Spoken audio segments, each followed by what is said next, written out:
Okay.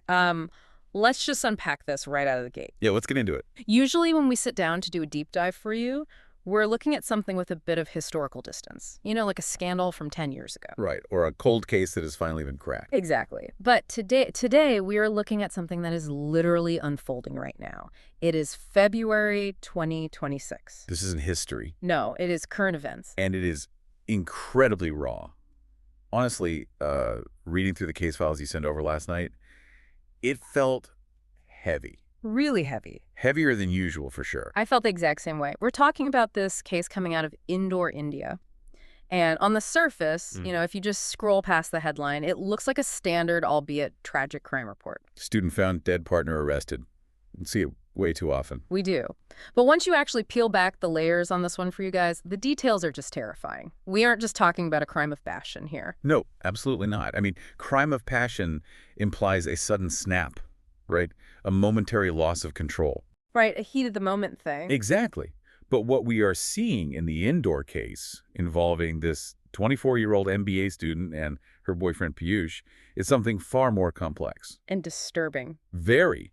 It's this wild collision of digital manipulation, alleged occult rituals, and a psychological profile that is just chilling.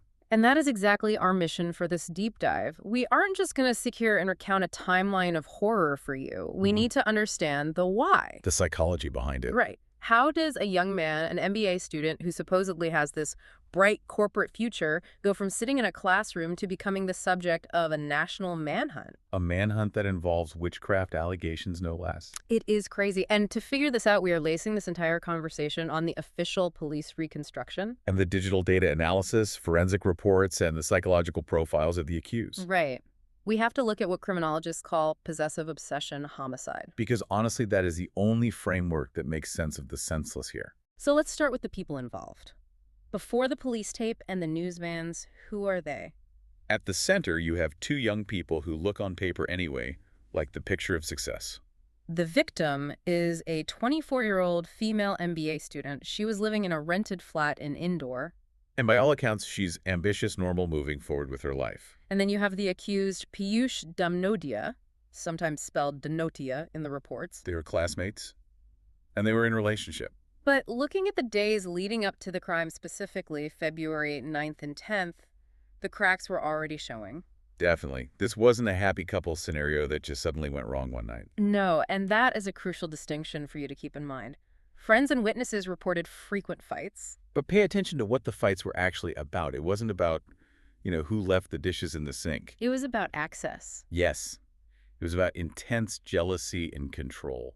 I was reading through the witness statements, and there is this recurring theme of him needing to know where she was at all times, who she was talking to. That is the early red flag we always talk about, but rarely identify in the moment. Right, because it's so normalized.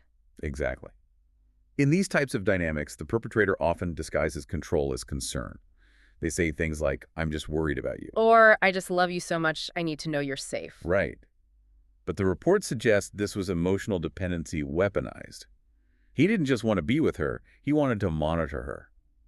And there is a massive detail here that the victim's father brought forward, which completely changes how I view this entire relationship. The blackmail allegation. Yes, he claims there was extortion involved. This is the pivot point where we move from a toxic relationship to predatory behavior. Right. The father alleges that Piyush was threatening to release explicit media or demanding money from her. Which is terrifying, because if that is true, she wasn't staying with him because she was blinded by love. She might have been staying because she was absolutely terrified of what he would do if she left. Exactly. It suggests the relationship was actually held together by coercion. It adds a whole layer of premeditated pressure to the dynamic. If you have leverage over someone, you aren't a partner. You're a captor. And that dynamic creates a very dangerous paradox.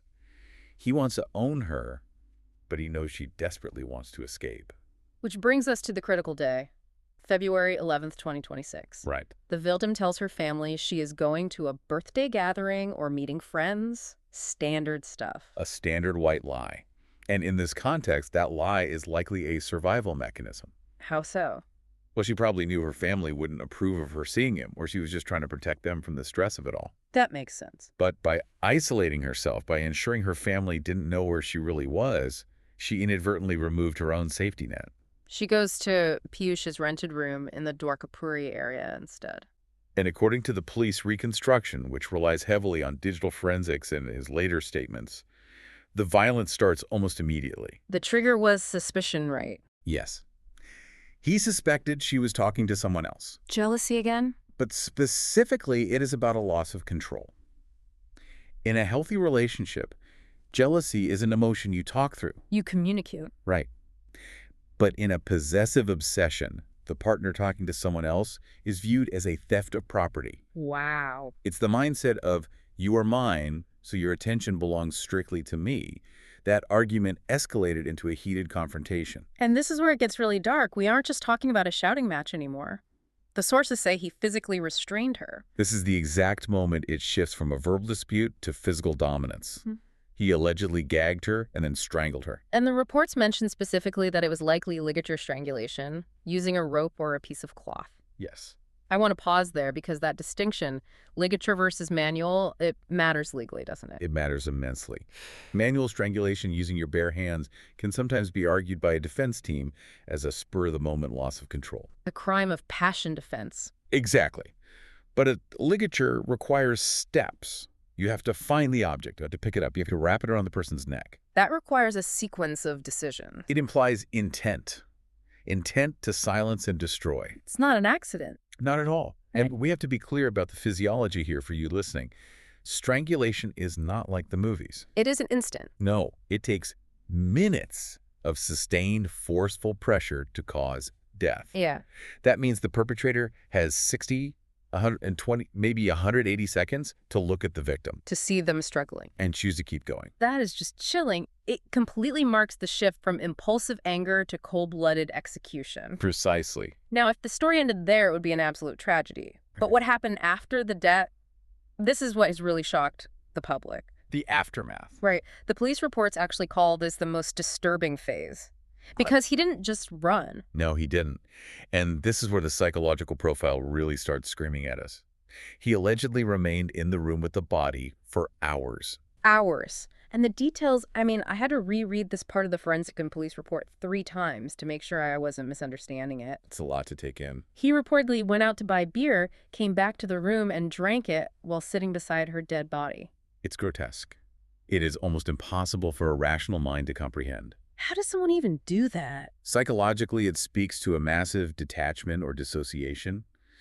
He is engaging in a leisure activity, drinking beer next to the person he just killed. Is he just shutting off reality at that point? It's likely an attempt to normalize a situation that is fundamentally abnormal. He's hanging out with her even though she's gone. Like a twisted date. Exactly. It's a denial of the permanence of what he just did. And it actually gets worse. Yeah. The police have alleged necrophilia, sexual assault on the corpse, and that he stabbed the body in the chest.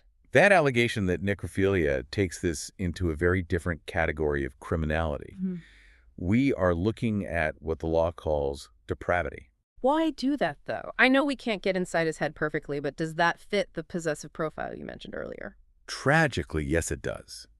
Think about what he was losing in that moment. Control. Right. A living partner can leave you. A living partner can argue back. A living partner can go report your blackmail to the police. But a dead body can't do any of that. A dead body is an object that cannot leave. It is entirely compliant.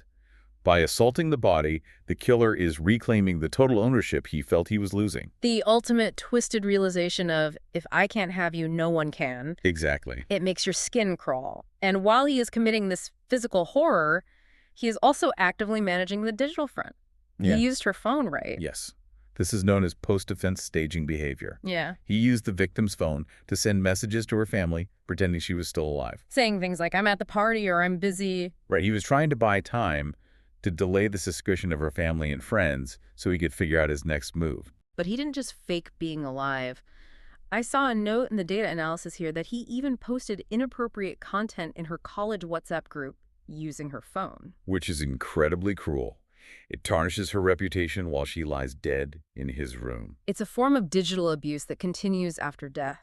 It really feels like he was trying to humiliate her one last time. To ruin her image in the eyes of her peers. Perhaps to justify in his own sick mind why she deserved it. Or simply to exert power over her social standing when she couldn't defend herself. It shows a frantic, disorganized attempt to control the narrative. He's trying to freeze the relationship and the world outside, pretending everything is normal while literally hiding a body. So eventually he has to leave. February 12th, he flees Indore. And here is where I get really confused looking at the timeline, because we see this weird mix of intelligence and total irrationality. Right. He heads toward Maharashtra. He turns off his primary phone because he knows how tower triangulation works. He knows the police can track his SIM card. He's tech-savvy. He's an MBA student after all. He knows the drill. He's thinking like a fugitive. He's avoiding CCTV where he can, changing his transport routes.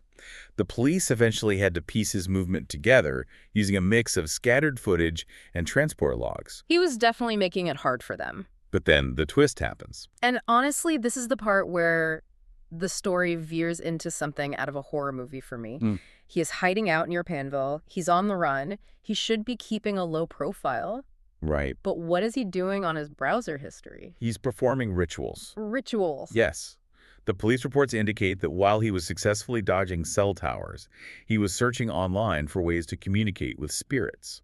They describe these as occult or witchcraft rituals. Wait, so the guy who was smart enough to kill his digital trail is Googling how to talk to the ghost of the girl he just murdered. That feels like a massive contradiction. It is a bizarre contrast, isn't it? But think about the psychology of the unraveling. High stress causes regression. Okay. He has destroyed the object of his obsession. Now he is alone with the void where she used to be. So do you think he was haunted by her? Or just feeling guilty? Not necessarily guilt in the moral sense. The occult rituals are likely a desperate, magical thinking attempt to regain contact. To reach her. Yes. It goes back to that possession thing. Even death isn't allowed to separate them in his mind. So it's not about saying I'm sorry. Not at all. It is about continuing the connection. He wants to talk to her, maybe to justify himself to her, or maybe to get her back. It shows a complete break from reality. The rational brain is trying to escape the police, but the emotional brain is completely collapsed into fantasy. But the tech trail, or at least the physical trail, caught up with him. February 13th, neighbors in Indore smell decomposition.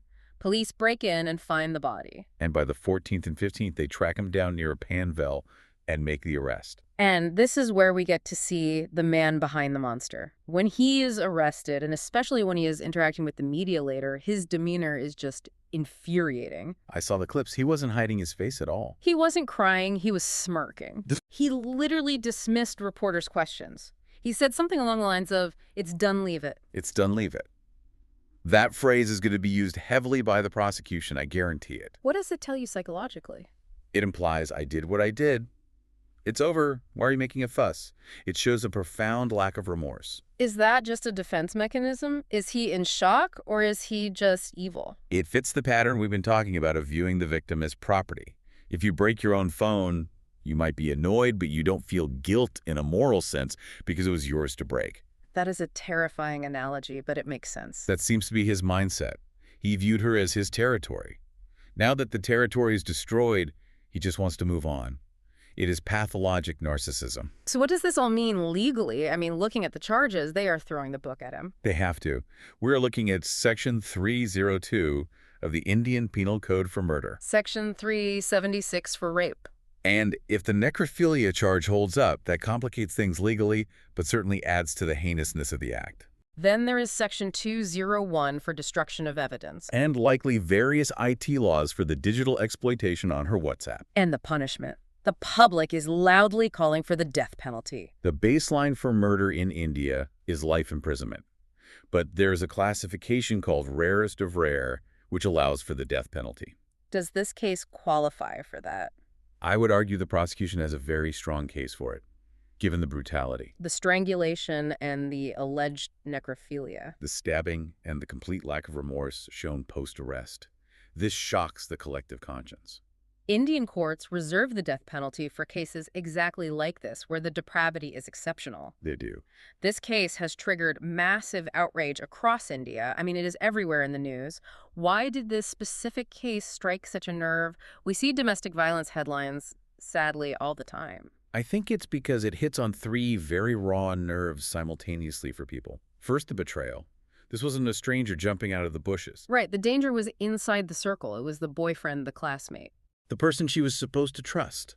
The person she ate lunch with every day. Exactly. It makes everyone look at their own relationships and wonder, do I really know you?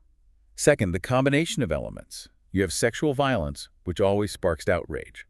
But then you add the digital cruelty posting on her WhatsApp. And the occult weirdness. It makes it feel like a horror movie brought to life. It captures the public imagination in the absolute worst way possible. And the third reason. The broader conversation about misogyny. The idea that a man's love can entitle him to a woman's life. When he smirked at the cameras, he became the face of that entitlement. He became a symbol of every partner who refuses to take no for an answer taken to the absolute extreme. It really forces you to look at how we define red flags, because early on, friends saw the jealousy, they saw the control. But nobody thinks, oh, he's going to perform witchcraft over her dead body in a week. We never do. We minimize it. We say, oh, he's just intense, or he really loves her. But intensity that demands total compliance isn't love. It is a prelude to violence. This case is a stark reminder that when someone tries to cut you off from friends or demands to know who you are talking to every single second, they aren't trying to be close to you. They're trying to own you. And that transition from intense boyfriend to murderer happened in a rented room in Dwarkapuri, but the seeds were planted way before that day. The seeds were in the ego collapse. That is the term psychologists use for it. When she asserted independence, maybe by talking to someone else or just by lying to get away from him for an afternoon, his ego couldn't handle the separation. He didn't see a person leaving. He saw a part of himself breaking off, and he decided to destroy it rather than let it go. It is just tragic. A 24-year-old MBA student, she had her whole career ahead of her. And it was ended by someone she probably studied with. That is the haunting part. So let's recap where we are for you listening. We have a young student murdered in Indore, a boyfriend who couldn't handle his own jealousy, and allegedly used blackmail to keep her close. A gruesome aftermath involving beer necrophilia allegations and fake text messages. A flight to Maharashtra ending in bizarre occult rituals. And finally, a smirk that told the world he just didn't care. That is the sum of it. A perfect storm of possessive, obsession, digital manipulation, and cold-blooded violence. It is a lot to process, but it's important we look at these details not just for the shock value, but to actually understand the signs. Absolutely. And if I can leave you with one final thought to mull over, we spend so much time teaching people to be afraid of the dark, of the stranger in the alley, of the monster. Right, stranger danger. But this case forces us to confront a much harder truth. The most dangerous threat often comes from someone we know, someone we might even love. It is triggered by an emotion we glorify in movies all the time. Obsession masquerading as passion. So the question I want you to ask yourself is this. How do we spot the moment when affection turns into ownership? At what point does "I can't live without you" stop being a romantic line and start being a threat? A terrifying question, but one you really need to ask. That is it for this deep dive. Take care of yourselves and each other. Stay safe out there.